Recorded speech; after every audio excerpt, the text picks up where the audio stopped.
Hey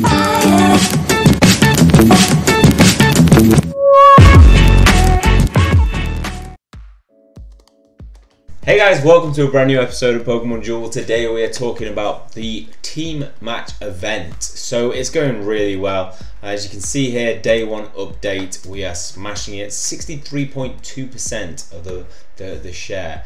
And there you just saw the team win rate bonus. So we were wondering how win rate would factor in.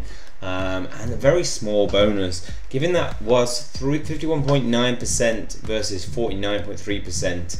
49.2% of Venusaur may not seem like a lot. It's huge if you think about it. You know, trying to get your percentage up now to match 51.8% would be really difficult. And I'm definitely doing my bit because I lost my first 2 matches and then I went on a 10-match win streak.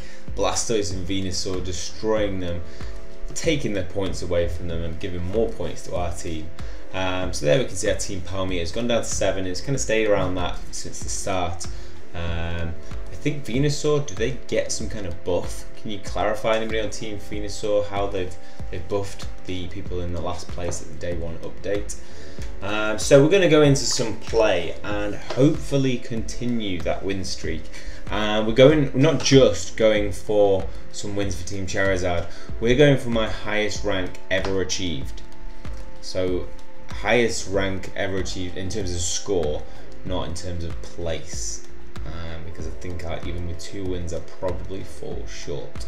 So this is some pre-recorded stuff just so I can talk over it, and I really wanted to focus on these games. I don't want to be trying to talk whilst I'm playing this because I'm not going to have a chance like this.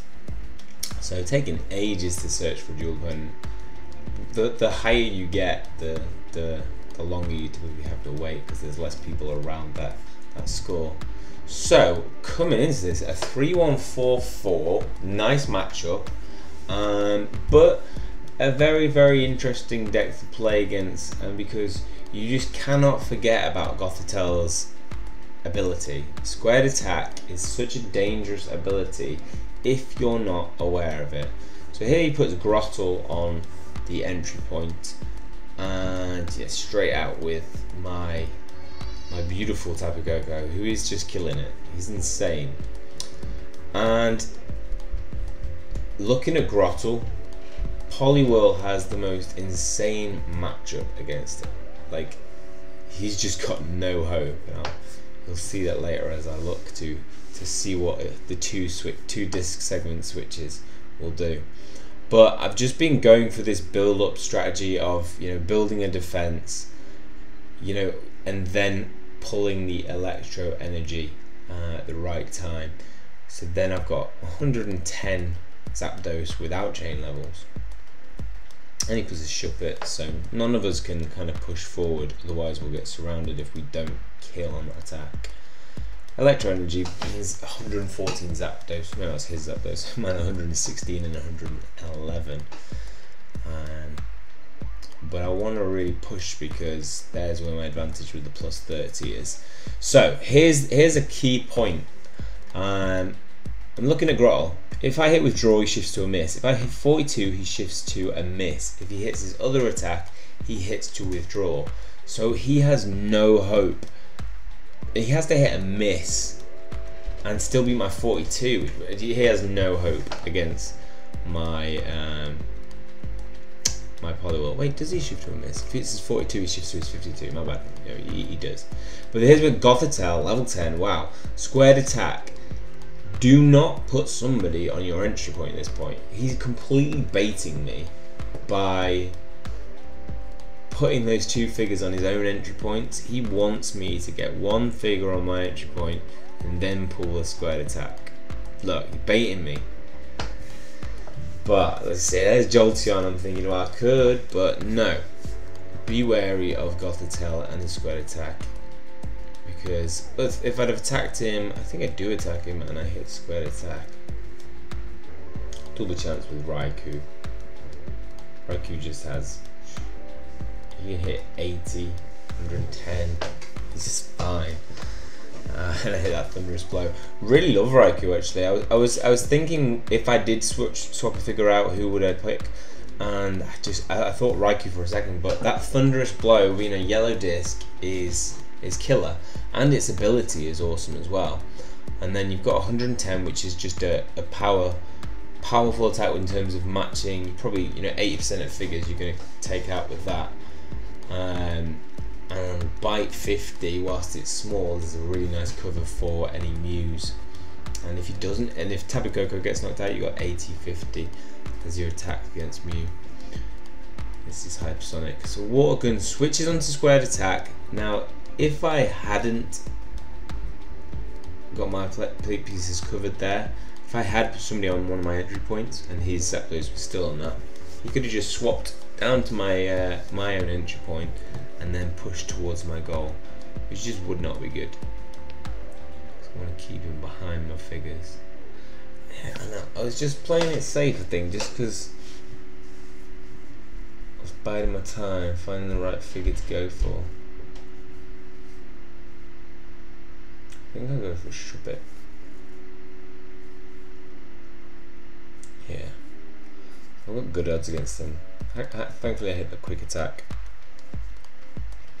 And I am not in on goal yet because of Vibrava. Oh. This is Fire Blast. Knockout. Still got that max revive there if you need it.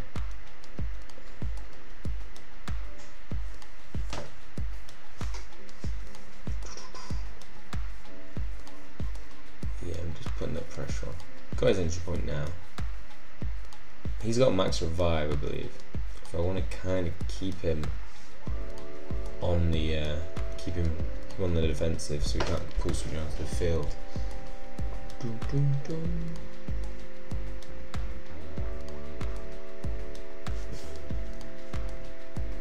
I was just so tense though in this match, I think. So I was taking a while with my moves. I was just worried I'd make some mistake somewhere, just something simple. Swap spot. Dodge. Could have done with the kill. Actually no, the kill would have been bad because he would have revived too. And now I'm in a really threatening position.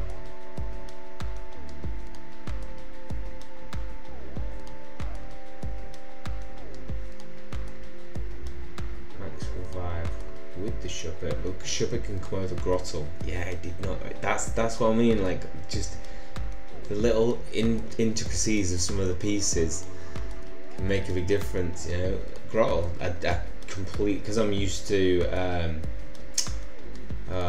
his evolution. I can't think of his name. Because I'm used to him having the jump over, and people rarely play Grottle, that I didn't think about it. Dun, dun, dun. Done the charge. Would have been better to get the knockout. It's gonna remember if I can't get his name. Grottle evolves into. Should I try and remember it? No, it's not going. Torterra. Obviously. My memory sucks right now. X speed with the jolt. I mean, I could hit my miss, but you know, I've just got him pretty much covered. Ooh, it wasn't far off that miss. Miss for the loss, but pushed him back. Now it's clearing up time because I've got him all over the field. Just need to push advance with that Zapdos. I stupidly pull my Thunder Charge here ability, I believe, on the next go. Just you'd think like after about 1,000 times of Vibrava traps, you'd remember not to pull plates or abilities before going into them. I'm just 2 steps away. Let's cover on that. But now it's just free reign for Zapdos to advance. Zapdos haven't moved the whole game. Yeah, there I pull it. Why?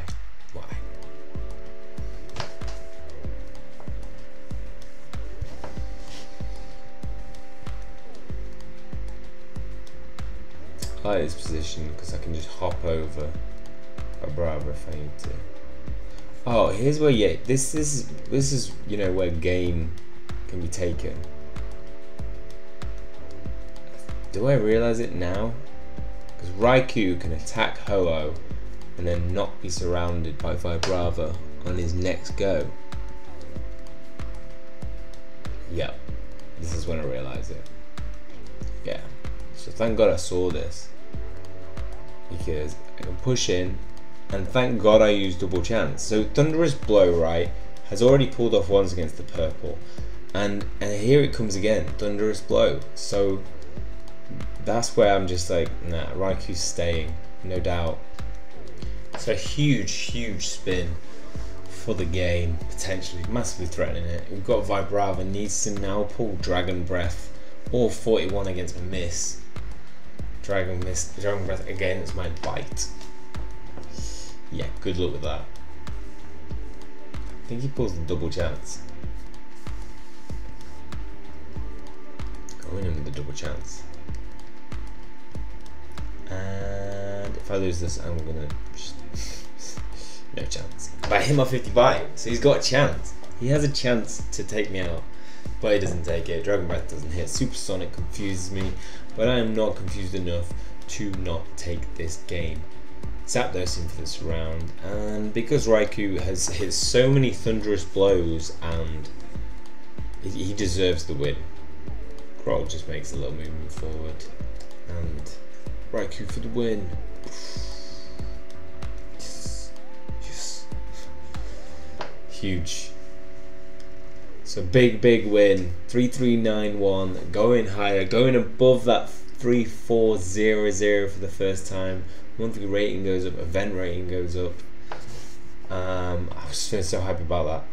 Such a big win. So we then went into, we had one more to go into.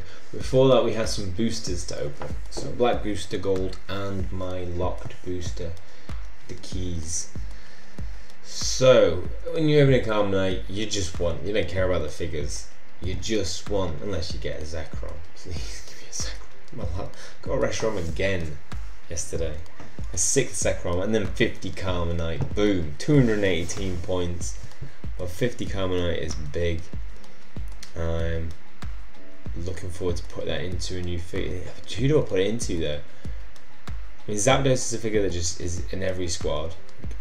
Goodra again. I guess Goodra all the time. Zapdos is a figure that is in pretty much every squad. Poliwhirl's maxed out now, and he's that type of versatile player that you put in those squads. So I don't know. Who do you think I should next invest my Carmenite in? What figure is because obviously I'm using this deck right now and it's killing it. But oh dear, I mean, the Raikou could be really good for it, actually. What would I up? I'd be tempted to up Thunderous Blow, but you'd probably want to take that 50 out. It's tough. Who should I use it on, and in what way? What piece should I make bigger, and what piece should I make smaller? Let me know, guys. So going into the next one, I am nervous as hell. I recorded these because I just had to focus on these. These are big matches, and we're going against some whilst that deck was quite a relatively, you know, I'd be happy any day if I faced that deck. There are some hidden little features, you know. Grottle had that hidden attack, that hidden ability with on the entry point people can pass over, which I wasn't aware of. I did know it deep down there somewhere in the Pokemon dual knowledge, but I didn't catch out. Gothitelle though, I was way on top of that, knew what was coming.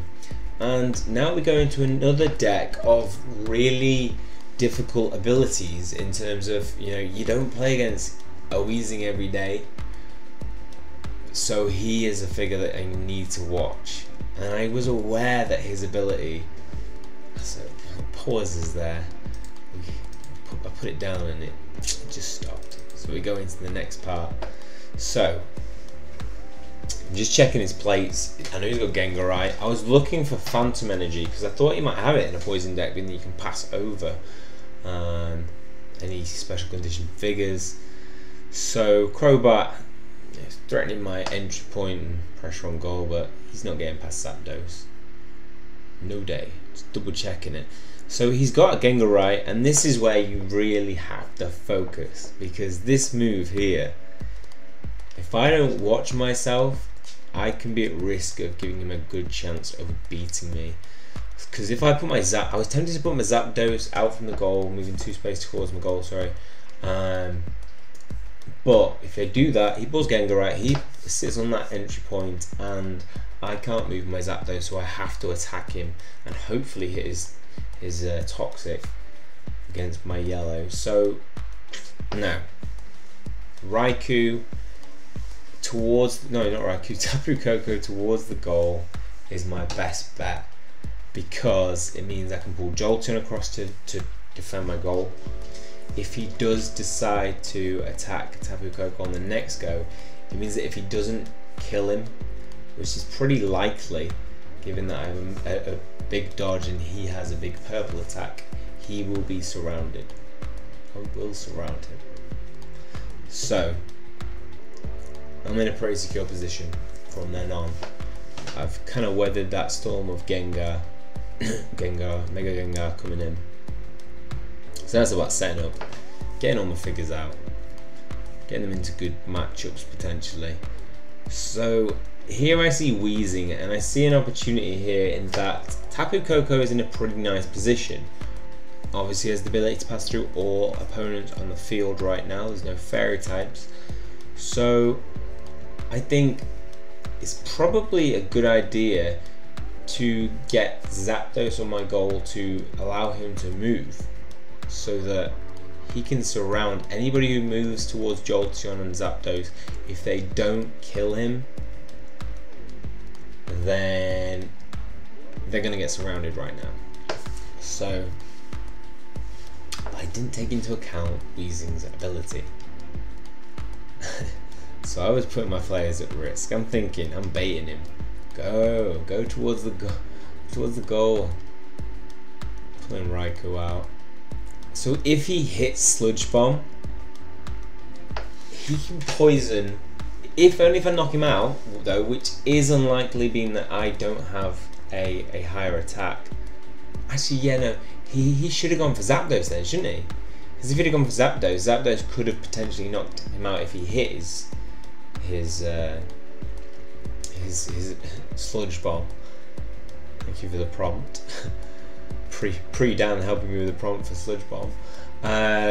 He could have been knocked out and poisoned every figure within 2. That would have been 4 of my figures. And with Crobat and Venusaur's ability, that would have just changed my game so much. And oh my god, that was unlucky. I admit that was so unlucky, but I had odds there, and for me I feel like the right decision was to pull Gengar and not initiate an attack, because he would have been holding Tapu Koko in place. Then he could have pulled his 2 figures onto the board and got a little bit of defense in. So now he's so vulnerable, he has to waste a move going towards his goal, and he can only get a minimum of 1 figure out if my Zapdos stays where he is and is ready to cover it if they come on. Zapdos though, he's got a good Zapdos, 102. He's not got that great Zapdos, but he is 1 more than mine. He didn't even need it. Hits my miss, and I'm out.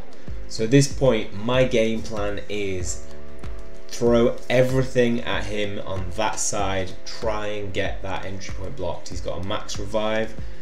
I've got a good set of figures out. Here he attacks and he hits Thunder Jolt. Very risky, because I always say to myself when I'm playing, think about what you've got to lose or what you've got to gain when you make an attack. So there, if he lost that, now I could hit his Thunder Charge against my yellow disc, he could hit his miss. If he loses that, he's pretty much lost the game. He has to hit Crobat, take him out on my 33. Now he's putting himself at huge risk with that. So once again though, I am throwing my figures, trying to get that spot mine. Pull my Zapdos on. Yeah, so here's what really, this was unnecessary. He moves towards me with his Zapdos and then attacks it again. Granted, if I attack, I'm going to take him out with my huge attack. But it would allow him at least to move his Venusaur and go, I don't know, I feel like he, with the max revive, his priority should have been get your figures on the field. And he has to hit his 130 here, but doesn't. And once again, he is attacking me and has a lot to lose and has lost it. I mean, he had to at that point. I think losing that Zapdos gave his Venusaur no choice. And so he moves out. I mean, he didn't need to give up there. He could have taken my... It would have been really difficult, let's face it. He had some odds. He could have moved his Crobat at 40 against my 33. I don't know why he gave up. I think I'd have kept fighting. If there's a small chance, you keep fighting. But I didn't care because that was a huge win. Taking me to 330 rank in the monthly rankings. Taking me to 89th in the team ranking for Team Charizard. And taking me to the team match ranking overall 289. So between all teams. So I was dead happy with that. Looking back at the event standings, over 50%, just smashing it. And I wanted to see my win rate. So I said it before that I was on a 10 streak. It's now I'm on a 10 streak. So I'm gonna get that cool badge, a brand new badge potentially, if I can keep myself in the top 200 of Team Charizard. And everybody has a chance to go for that in their individual teams. So that's definitely something to go for, even if your team isn't winning. And then we can see 12 duels, 10 wins, first 2 lost, and then a 10 win streak. Insane. And I have actually won 11 in a row because one of the games was against a Team Charizard. I don't know if that counted towards, or maybe I had a win. No, it must have counted because I'm on 11 streak if you go to my records. So, killing it in the team event gym. How are you guys doing? Let me know how you've been getting on. What team you're running in this. I think there's been a lot of changes. We've seen a lot of different decks coming out, which I feel like is a really nice period at the moment in time with Pokemon Duel. The electric decks are just threatening the meta. I think they are the meta now. But really enjoying this. Hopefully, one thing I just want to say as well, which I haven't mentioned, is watch Pokefodd's team, and that's, he said, he spotted out that it says pre-match team event. This isn't going to be the team event main one, I don't think, and he didn't think from what he said. I think he's right in that it says in the information screen that these are pre-matches to the team event, and this is probably just a kind of period of them testing the waters, seeing how they can make it fair in the future, and because you want to be able to, you want to be all sitting around that 33% each mark, and going back and forth to give people a chance. That would be really exciting, and it's not. Obviously Charizard dominating, so just be wary that if you're not too happy with the EX rare metal reward, that rewards will hopefully be better in the future, and this is just a tester. But even so, I'm enjoying it. I think it's a really nice addition to the Pokemon Duel franchise.